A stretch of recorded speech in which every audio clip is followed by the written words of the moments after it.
Good day everyone, I am Alea Bernadette B. Santa Cruz, your teacher for today. And today we will discuss about the continuation of Charles Fry's linguistic and reading theory. But before we will proceed to our next topic, let's have a quick recap from our previous lesson. So what is the first stage in Charles Fry's theory? Alright, yes, it's transfer stage. So what is transfer stage?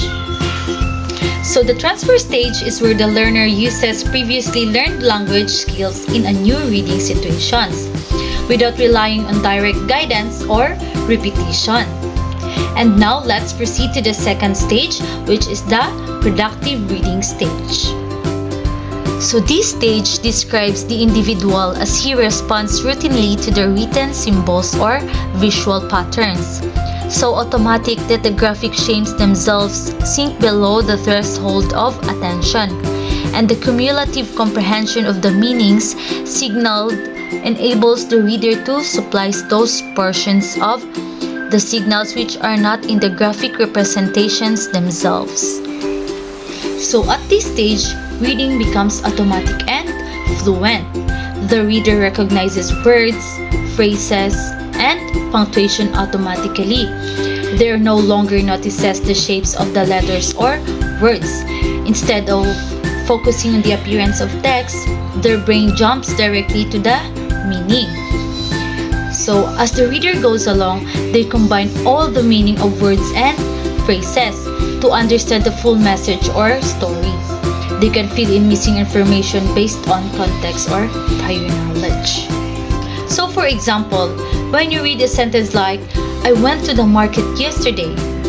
So you can still understand it as, I went to the market yesterday, even if some of the letters are missing.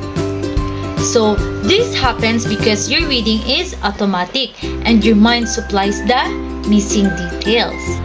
And now let's move on from creating to imagining. Imagine this. You're reading a story about a magical forest. Can you see the tall glowing trees? Hear the birds singing? Smell the fresh moss? That's exactly what happens in the vivid imaginative realization stage. Vivid imaginative realization stage.